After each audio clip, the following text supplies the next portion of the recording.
Olá, hoje nós vamos para a nossa 7ª aula e última dessa disciplina, de Higiene do Trabalho 4, né? Nós vamos falar um pouquinho sobre os contaminantes que podem existir no ar comprimido.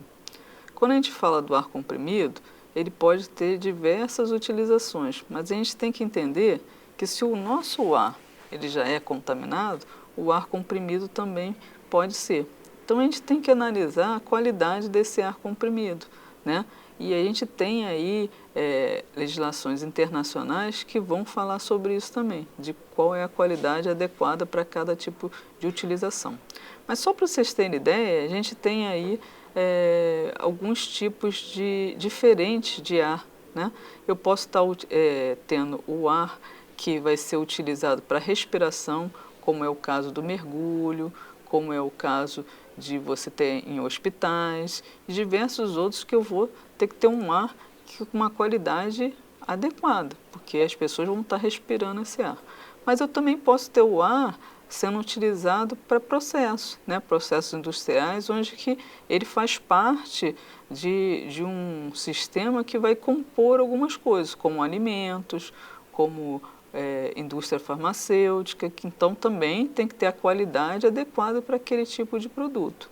E eu também posso ter o ar sendo utilizado por instrumentos, né? Eu tenho instrumentos de diversos tipos que eu utilizo o ar também para estar fazendo o manuseio deles. E por último, eu posso ter o ar que vai ser utilizado na parte industriais, né? São os pneumáticos, são situações que eu às vezes não vou ter o contato direto com aquele determinado material, como é o caso dos pneus, por acaso, mas eu tenho que estar fabricando de acordo para que eu não possa estar influenciando nunca de forma negativa no organismo das pessoas, né? Então, voltando um pouquinho ao nosso ar, né, ele tem uma série de contaminantes, né?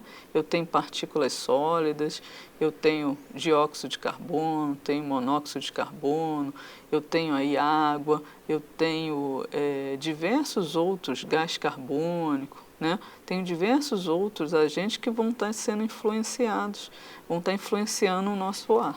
Mas eu posso, a partir da pressurização, estar potencializando esse ar, né? Com temperaturas e pressões diferentes das habituais, e eu posso estar fazendo com que essas determinadas situações sejam piores para a utilização daquele ar, porque eu estou potencializando aquela situação. Então eu tenho que tomar muito cuidado com o ar que eu estou produzindo, esse ar comprimido que eu estou produzindo, e saber para qual vai ser a minha utilização desse ar. Então, para isso, eu tenho a ISO 8573, que fala sobre a qualidade do ar, né? Então, como a gente falou lá na composição de um determinado ar comprimido, eu faço isso através de bombas, de compressores. Até mesmo um determinado compressor, ele pode vir a respingar, a expelir um pouquinho de óleo, né, que pode estar aí contaminando esse ar. E algumas partículas que já existem no nosso ar, que está aumentando essa situação pela potencialização da compressão. Então, nós temos que trabalhar de acordo para fazer com que as regras sejam cumpridas e a qualidade do ar seja mais adequada. A ISO 8573, ela fala sobre isso. E ela determina até um esquema que a gente tem que fazer para estar melhorando, né, as condições se aquele ar comprimido não está adequado. Então, aí eu tenho o compressor, aí depois do compressor eu tenho um resfriador, depois eu tenho um pré-filtro, depois desse pré-filtro eu tenho um secador, depois eu tenho um pós-filtro e aí eu tenho um local para armazenar o meu ar comprimido, né? Então, dessa forma, eu tenho como tornar aquele ar melhor, de melhor qualidade, para que as pessoas possam utilizar sem ter nenhum tipo de contaminação. E aí sim, eu vou fazer com que essas pessoas possam trabalhar de forma adequada.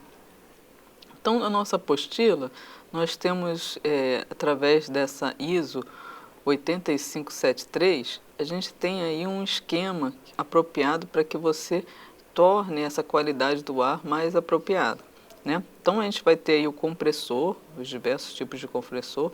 Depois dele nós vamos ter uma situação de estar fazendo o resfriamento, depois um pré-filtro, depois a secagem, um pós-filtro e aí sim o compartimento para armazenamento desse ar comprimido.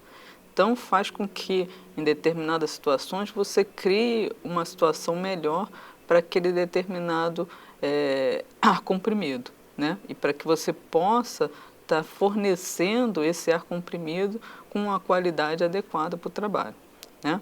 É uma situação que dentro da apostila vocês têm que estar fazendo a leitura, estar verificando tudo que é referente ao ar comprimido, quais são os contaminantes todos daquele determinado local, tá? Você aí pode estar uma associação de onde você está trabalhando e tem muito mais contaminantes no ar do que você espera, e aí você vai ter que tratar muito mais desse ar comprimido, tá ok?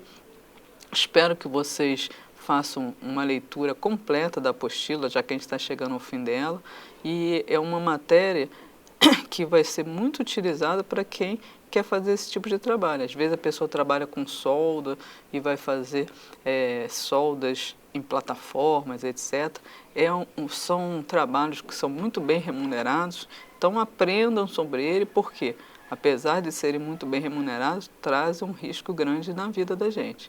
Então a gente tem que fazer de acordo com todos os procedimentos, tanto os exames como os procedimentos de descompressão, que são importantíssimos.